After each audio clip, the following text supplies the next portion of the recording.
ANZ Pacific, hello Olketa. With World and Pacific News, Nemblong me, Dominic Godfrey. US meteorologists say that Hurricane Dorian is now a catastrophic Category 5 storm and is starting to hit the Abaco Islands in the Bahamas. The US Hurricane Center says the storm has sustained winds of 260 kilometers an hour. The governor of Florida, Ron DeSantis, says islands in the region are particularly vulnerable. This thing's a strong storm. The Bahamas are flat. They got no defense to this storm, and it's going to churn over there. It's going to dump perhaps 2 feet of rain on the Bahamas. There ain't a lot of good places to evacuate in the Bahamas. I mean, so say a prayer for the people there, because they're about to face something that's mighty strong. Ron DeSantis, governor of the U.S. state of Florida, which is still waiting to see whether the hurricane will turn towards the U.S. coast. Demonstrators in Hong Kong have blocked roads to the territory's airport, disrupting the operation of the major Asian transport hub. Trains to the airport were halted and roads blocked. Passengers had to walk to the terminal.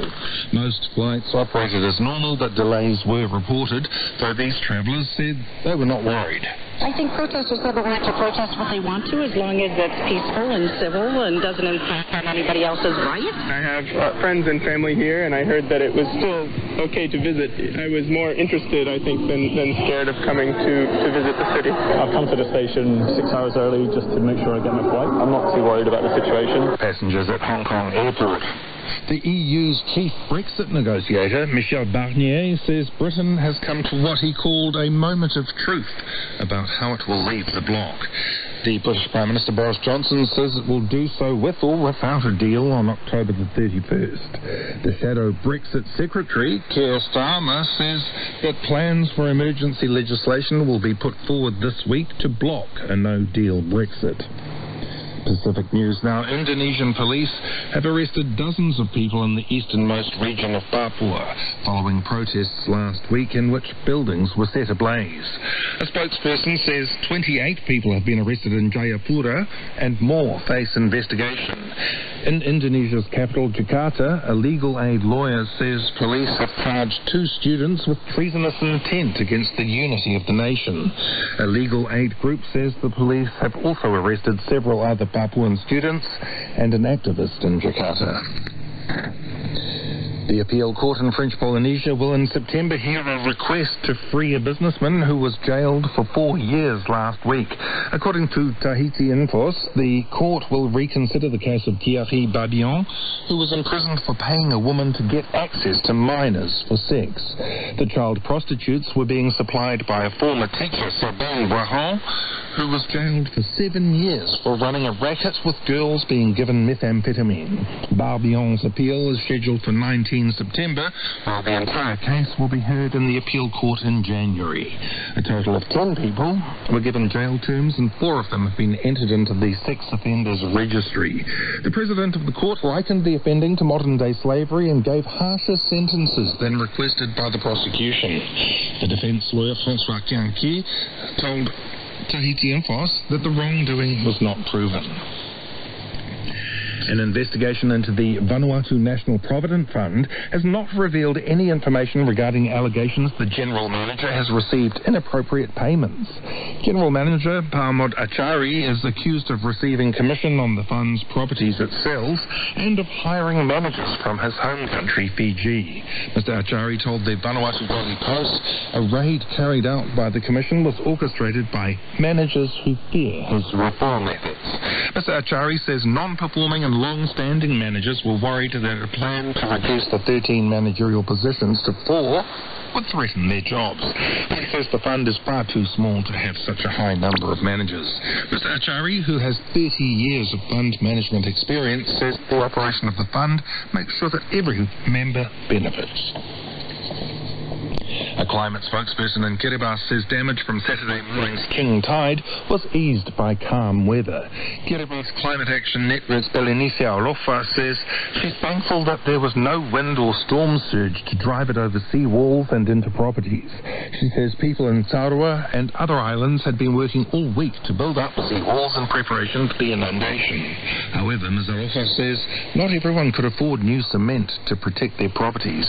The Kirikan National Coordinator coordinator says she'd been up all night preparing for the tide and was about to go out and check on others around Tarua. I'm just waiting for our team to turn up so that we can go and see if there are people that are really badly affected by the tide. As I said, it affects us, but because it did not come with a storm, it was so calm that the damage wasn't bad. Elenisi Aroha says the tides should return to normal tomorrow. American Samoa's governor has asked the Education Department to sort out the outstanding student loans for teachers so they can receive their university degrees.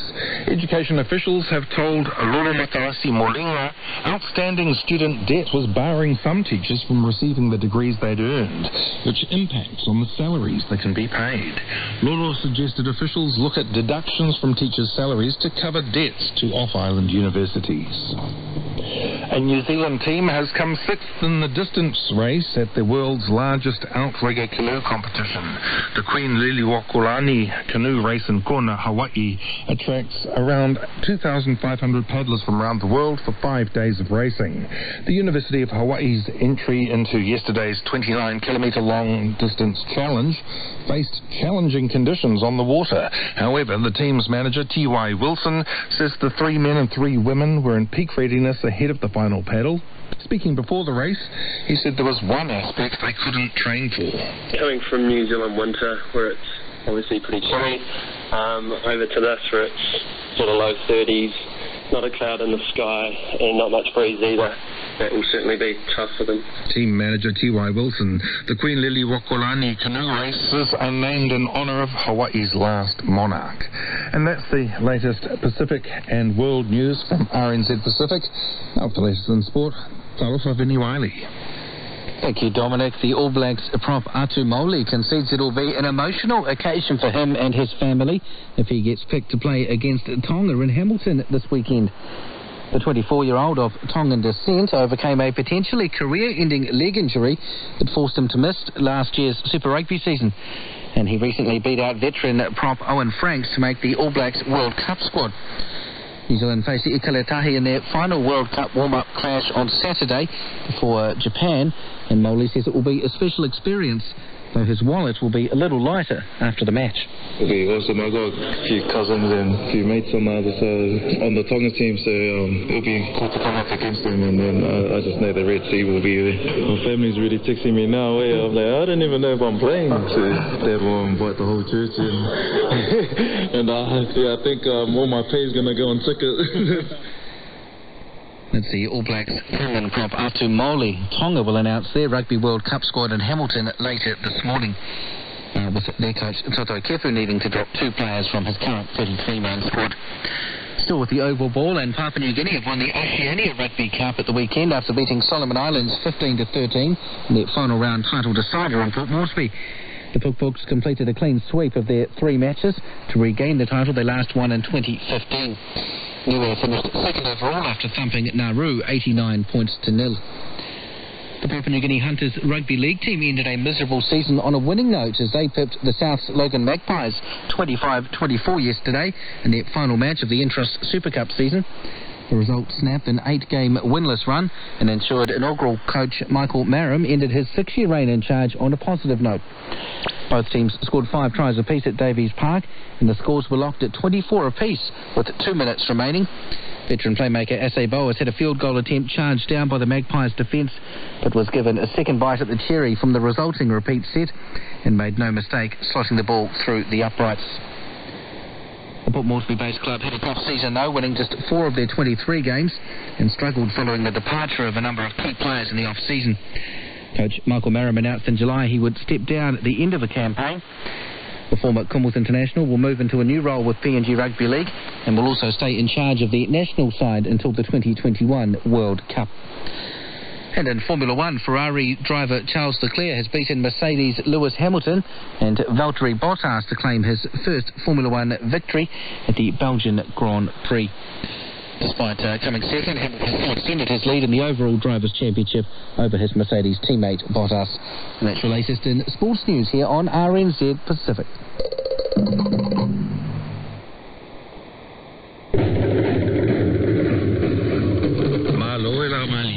And welcome welcome to Dateline Pacific from RNZ Pacific. I'm Dominic Godfrey. Today, a New Zealand travel warning over the measles outbreak. Pacific countries, the new target for drug smugglers. Landowners in Papua New Guinea breaking down on demands to Australian mining company. And we mark Tongan Language Week and hear about the first library about to open in the kingdom.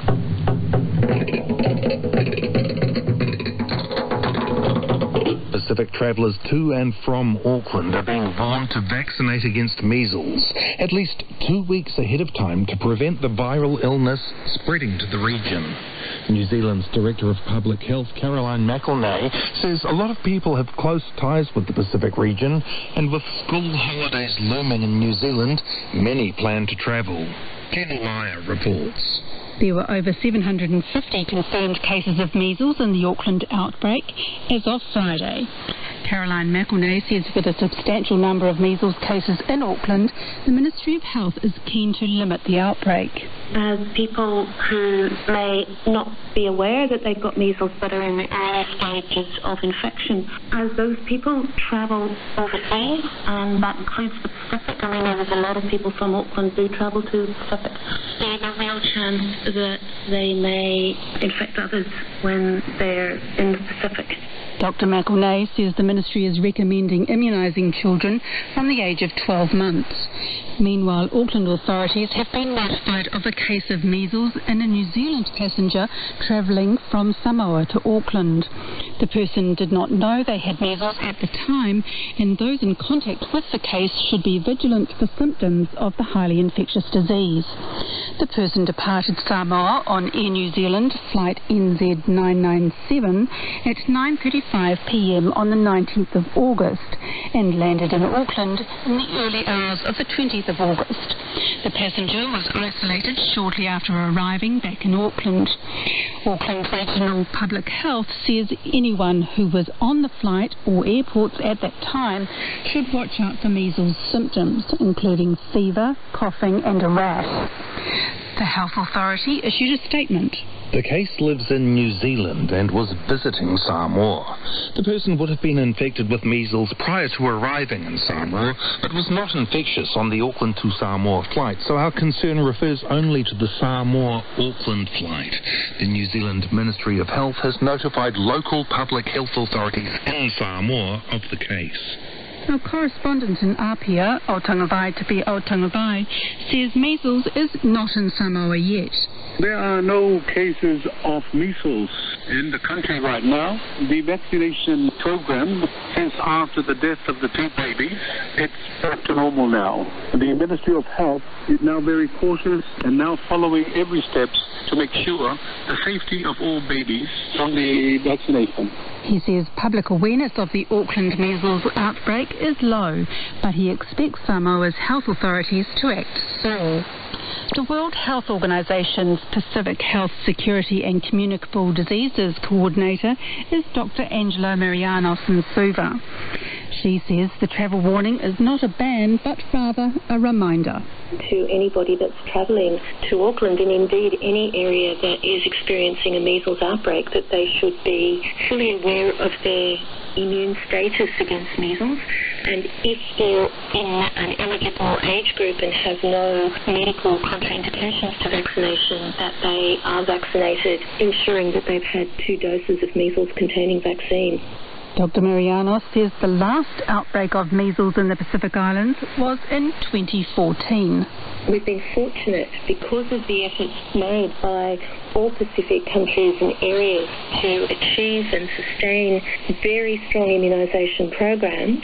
We haven't seen cases of measles since about the beginning of 2015. And therefore, for the Pacific as a bloc, we're very conscious of the fact that we're still moving towards measles elimination, and that's why a single case of measles would constitute an outbreak. She says hesitancy of parents who are unsure about vaccination rather than opposed to vaccination is not a significant problem in the Pacific. Dr. Marianos says health workers are skilled at having conversations with parents about vaccine safety, and immunisation is one of the most cost-effective public health measures, saving millions of lives. UNICEF works with the WHO to deliver vaccination programs in the region. UNICEF's Pacific head is Sheldon Yett, who says measles is one of the most contagious diseases known. We know that contagion is just a plane ride away. And it's very easy for somebody to get on a plane, not know that they're sick, and get sick a couple of days later and expose people in the airport, expose people in the flight around them, and expose many other people to the disease. So air travel makes proximity so easy, and travel so easy does put populations at risk, no doubt about it. He says it's absolutely essential all Pacific parents, including those in Samoa, get their children vaccinated against measles. We know that children are 10,000 times more likely to be brain damaged by the disease than brain damaged by a measles vaccination. Vaccine is very safe. We know it's safe. It's tested around the world. It's used around the world. We know it's safe. It's one of the safest things and one of the best things you can do for your child. Sheldon Yett says UNICEF and the WHO are working hard to boost immunisation rates to achieve herd immunity in the Pacific, and he says vaccines are in good supply in the region. This is Jenny Meyer.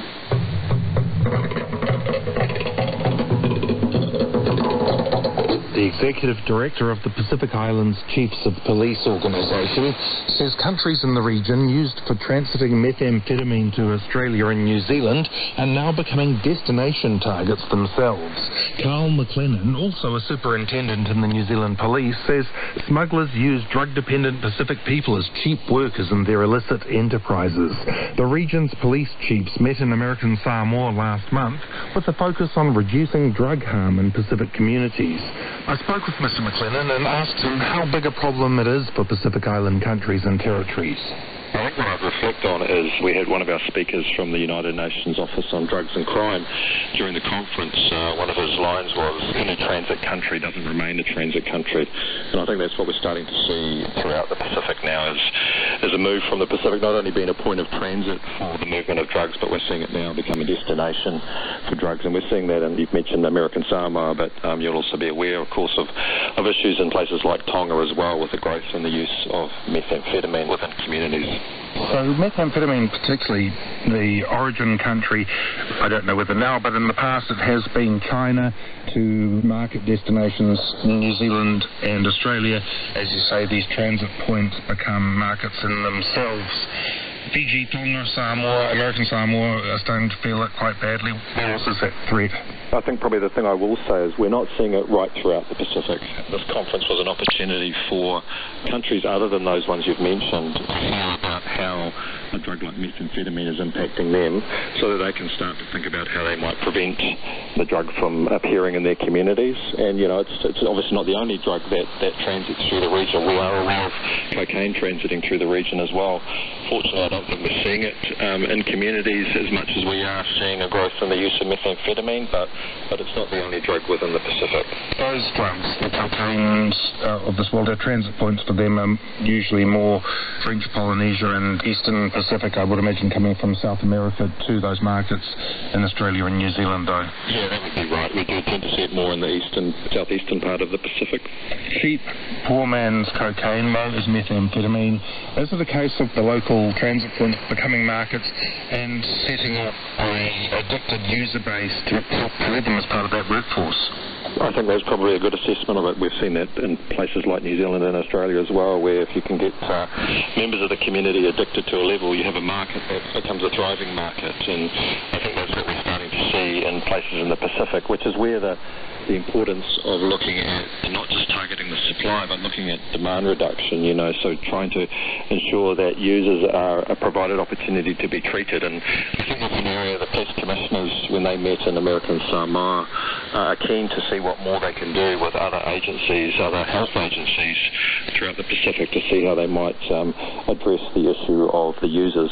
This is not an issue that's had to have been dealt with in the past. This is totally new territory for many of these smaller island nations.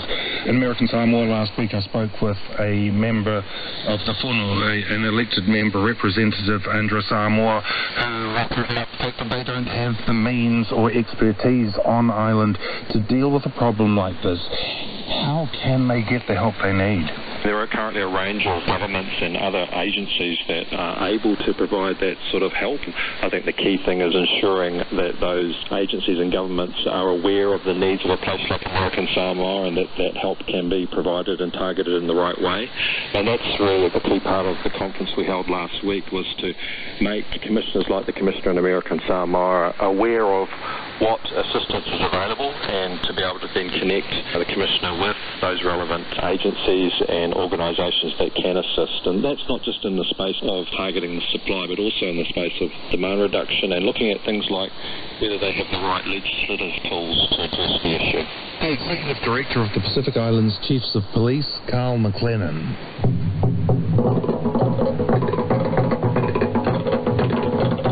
A landowner group in Papua New Guinea says it won't back down on a demand for a mining company to overturn the dismissal of its manager. The New Island landowners have given Australian company Newcrest until the 10th of September to reinstate Craig Jetson as its Executive General Manager. If the company doesn't, villagers say they'll shut down the mine's operations in Lihir Island. A landowner spokesperson, Newman Sana, says Newcrest has appointed Craig Jones to replace Mr. Jetson, and this has not gone down well with landowners. Since Craig appointed as GM, he changes many things, given the recognition to the legitimate landowners, even coming down to community level, and the most important one was actually initiating a Lear Agreement review. The review failed in 2012, but then the review as per the Mining Act and the PNG Constitution talk about developer and the block holders or the landowners to deal directly, no middlemen. So Craig is the one that pushed for that, and that process was sanctioned through the state, and we are right in the middle of that to negotiate the package or compensation package for the landowners. We are still in the middle of the review, and they are replacing Craig. And even if he leaves, we don't trust and we don't believe anyone can take up that fight.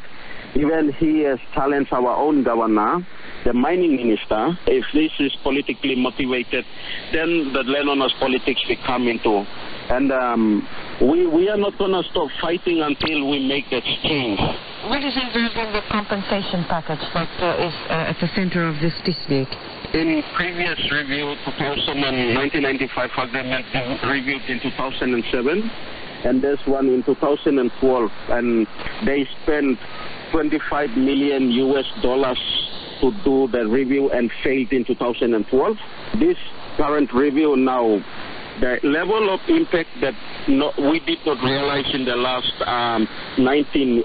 when they signed the agreement, we did not realize that the level of impact will be completely different to what we are seeing now. So in this negotiation, we are negotiating and sitting with company and talking directly to company to compensate the destruction and the damages to the environment, the land. It's like a brown field now. It's a brown field.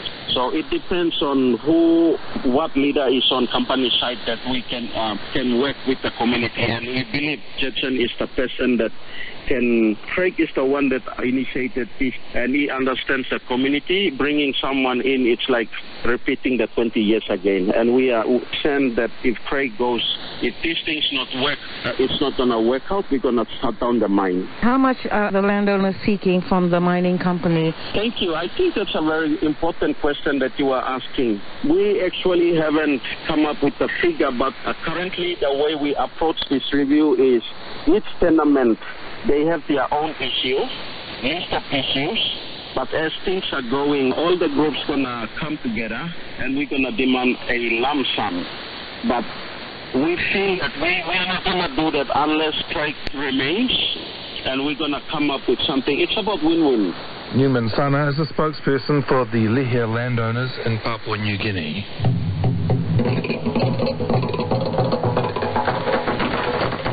As New Zealand celebrates Tongan Language Week with a Tongan perspective of enriching Aotearoa New Zealand, Tonga is preparing to open its first ever public library this month, and it's taken a village across both countries to build it. Thousands of books have been donated by more than 50 Auckland Council libraries, among the hundreds of other items given by other generous New Zealanders, including bikes, laptops and more.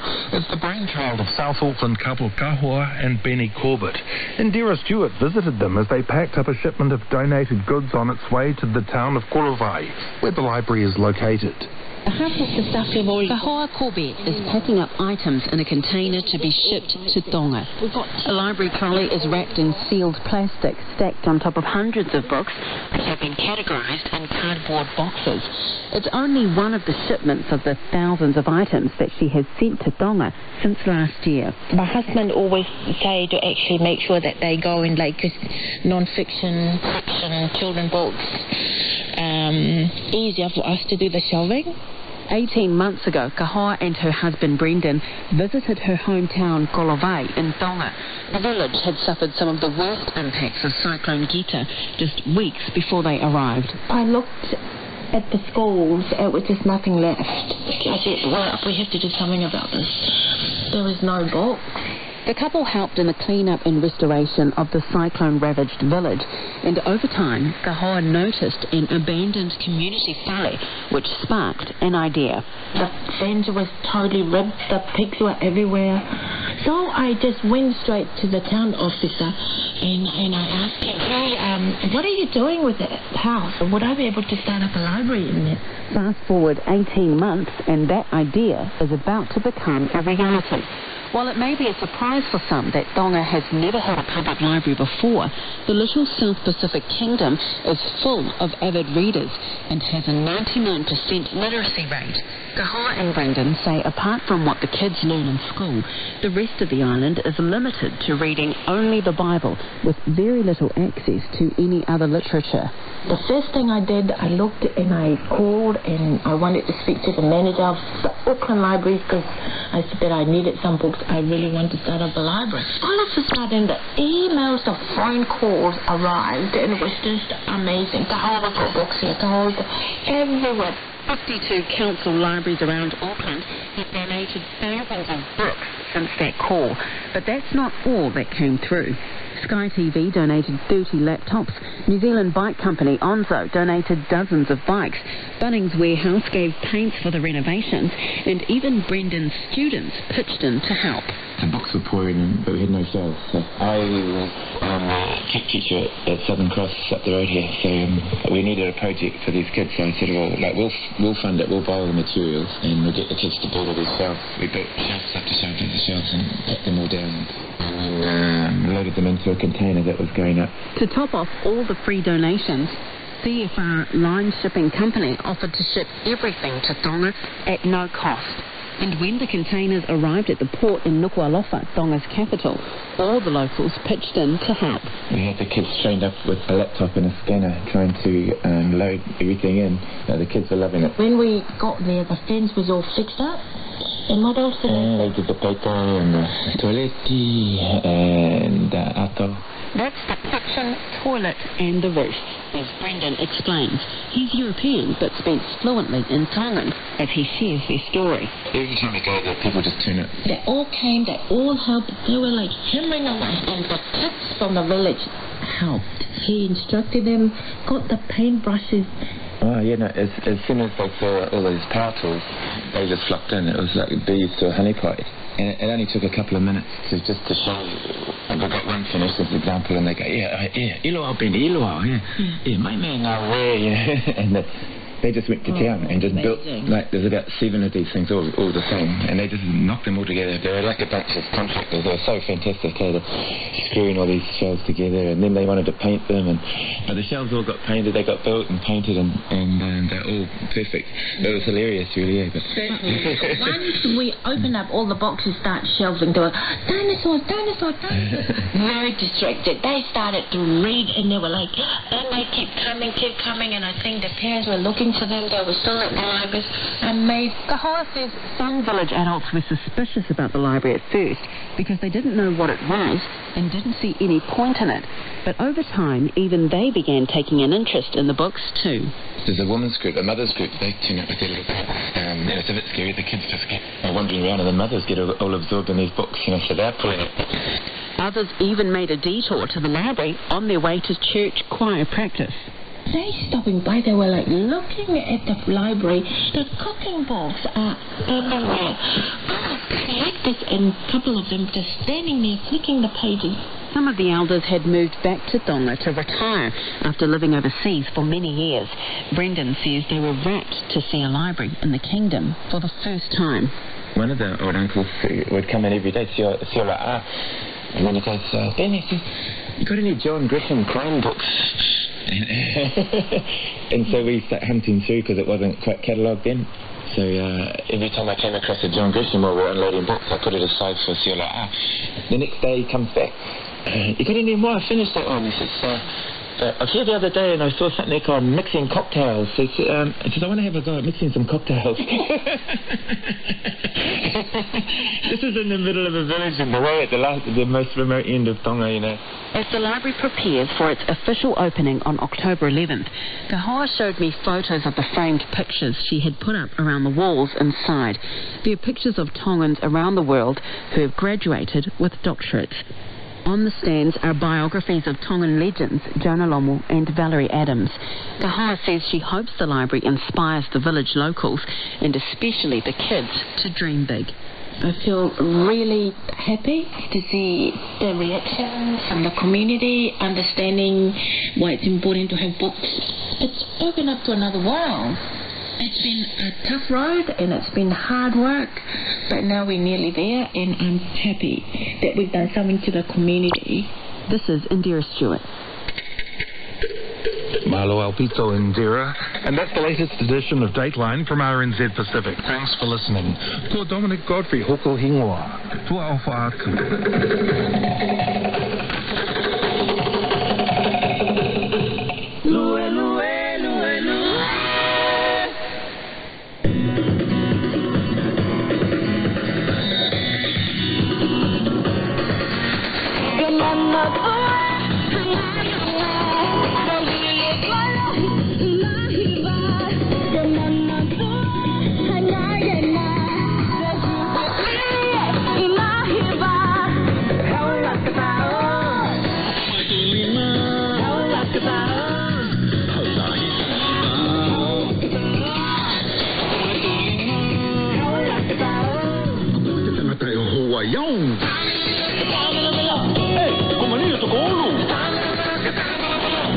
Mai lava ke manino.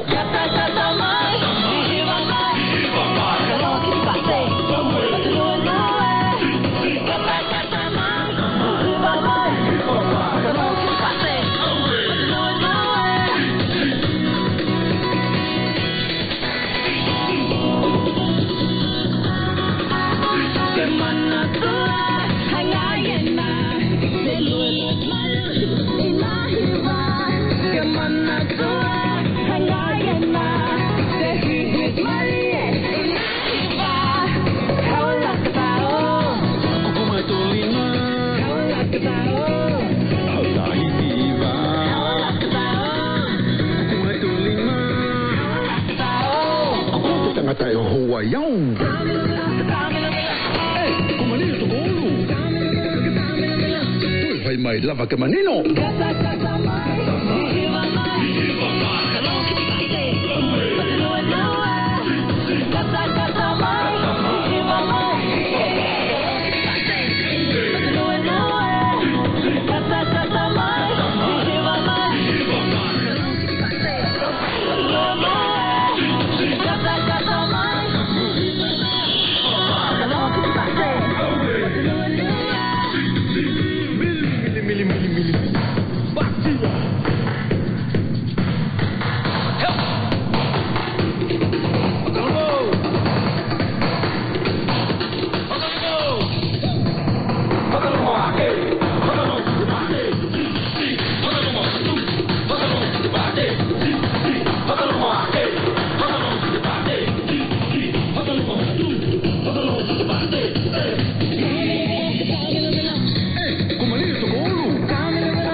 hai mai lava ka manino.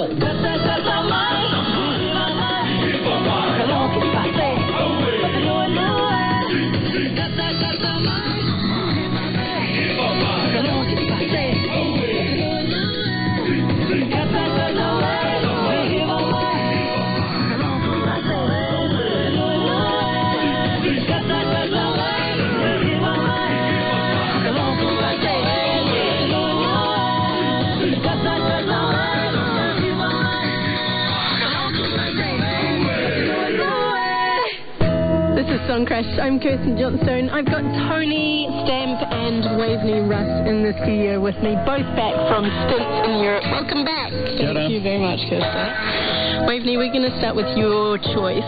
Whitney, Giving Up. Tell me about this one.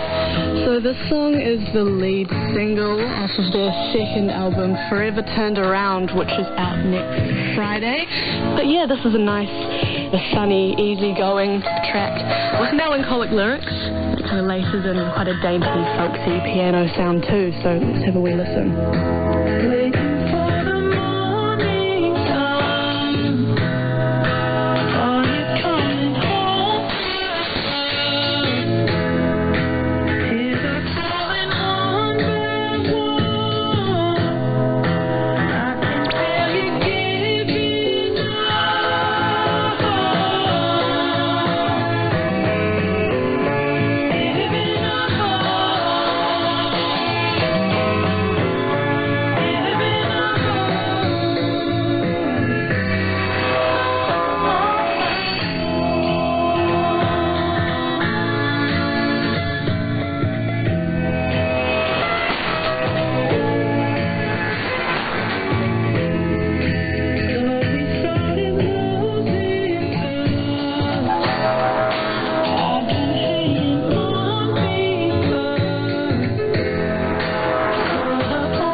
Forthcoming album. It really reminds me of the sort of late 60s, early 70s Laurel Canyon musicians. I mean, you know, people like Crosby, Stills, Nash & Young, Carole King, James Taylor, that kind of thing. It's really summery and easygoing. I think AM radio gets thrown at them as a tag quite a bit, which is pretty apt. I love that fantastic swinging trumpet solo that we just heard a few seconds of as well, assuming the place of the bridge, because there are very few lyrics in this song. It's quite a short song, but I think the lyrics are poetic enough to kind of carry us through a really short burst of heartbreak. But I love that, and the chamber string arrangement as well, which is quite different from their first album, Light Upon the Lake. Tony, what have you got for us? Hello, I've got an English producer called Gold Panda, who I've played on 101 many times before. He is one of my favorite electronic musicians.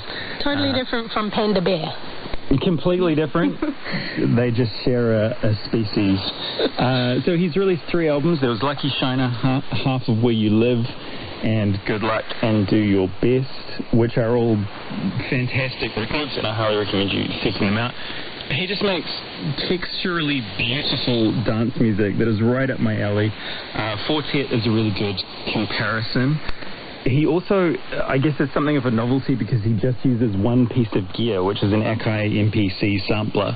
I saw him perform at Cassette Number 9, which is the club in Auckland, a few years ago, and it was pretty curious to see a man just hovering over this quite small device and yet, conjuring out of it this really spellbinding set that had everyone dancing. I mean, it didn't really matter what he looks like.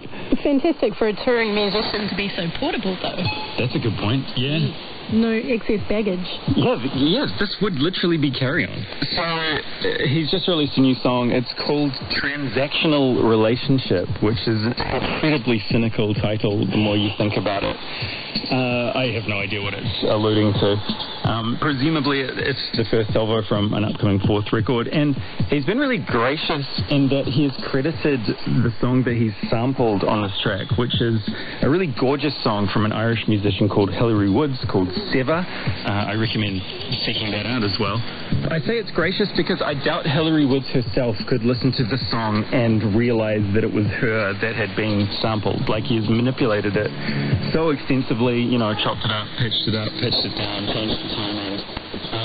But the results, as always with this guy, are pretty beautiful. So it's Gold Panda and Transactional Relationship.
Panda Transactional Relationship. There's some gorgeous textures in there, eh? I mean, that's kind of the selling point to me. Yeah. He has such a delicate touch, and I mean, there's no big hooks or anything like that really to latch onto, but it's just so lovely. Good music to listen to on a train or something. Totally. Going through Europe. I can attest to that. Are you the type of people who weigh in on heavy political discourse on social media? Absolutely not. Well, sometimes I am tempted, but I generally restrain myself. Yeah, I often write my comments and then delete them and write them again and delete them, and I just for one thing, I'm a public broadcaster who's not supposed to show my colours on social media, but also, I figure other people are far more erudite and polite about issues than I ever could be. Now, I don't know her, and I haven't done too much online stalking, but I'd guess that Priya Sami is someone who does wade into those conversations. I know that she was the one that got that Confederate flag removed from the Army surplus shop in Auckland recently, and this new song of hers, Keep On Explaining, seems to be talking to the people who just don't get it. She says, Keep On Explaining is about what a lot of us have to deal with on a daily basis, small-mindedness and ignorance and the exhaustion that comes with continuously calling it out. Priya's put this out under her first name only. She's also put out music in the past as Trip Pony, and she's the youngest of the Sami sisters. You may know Big Sis Madeline from the Tally, and Little Sis Angie Sami is in She's So Rad with her man Jeremy Toy, who's produced this song with dinky Casio tones. Priya wanted to know more about her Indian roots. Her father was Fijian Indian, and so she went to India last year to study South Indian Carnatic singing, and I think that practice comes through in the agility of her voice here. Not that she wasn't a great singer already, but it sits with the R&B melodies that weave through this song. She also has a couple of Indian singers in the mix there, a sample that she recorded while she was over there. So this is Priya, Keep On Explaining.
frustration there, can't you? Absolutely, yeah.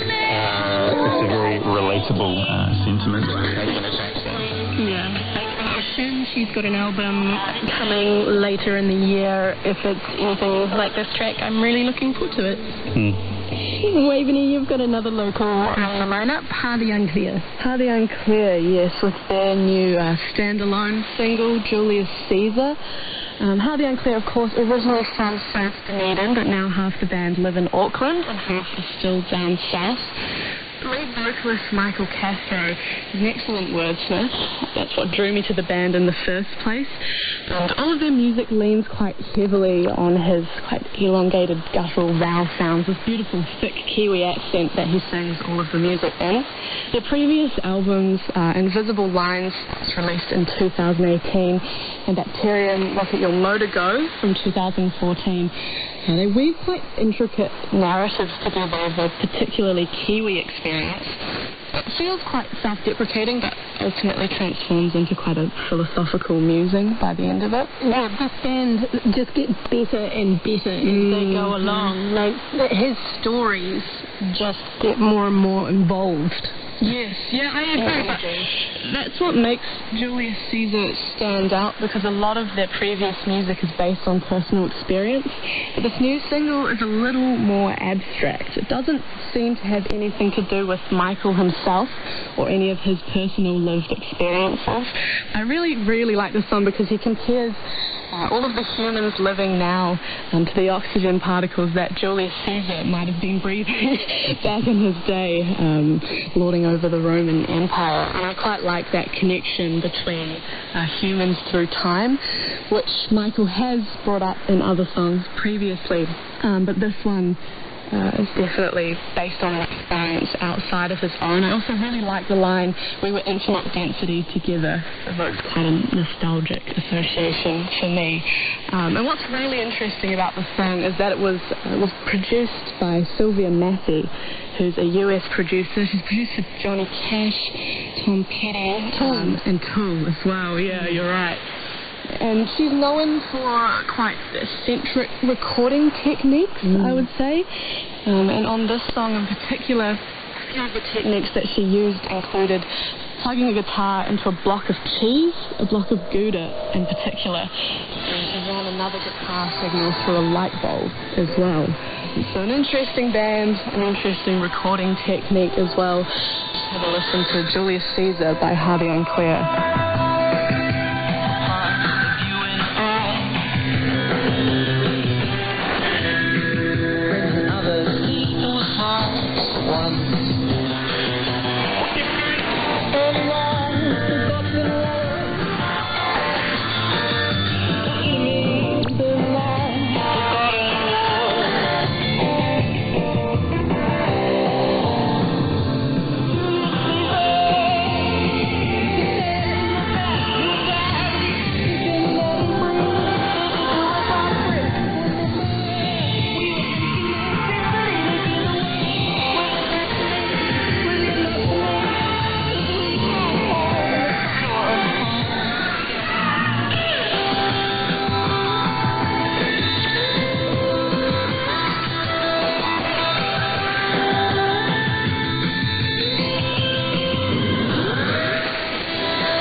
graph that detailed every song by song of Invisible Lines. It's really interesting as well, because you listen to them and it's obvious that he's a really intelligent guy who's thinking really hard about his lyrics, but then he just goes into, because he studied psychology and philosophy at uni, he just goes into all of these really kind of out-of-body experiences that he's had where he's not quite sure what empathy means and he's not quite sure how to connect with human beings, and he's a really interesting guy, and that album's a great album.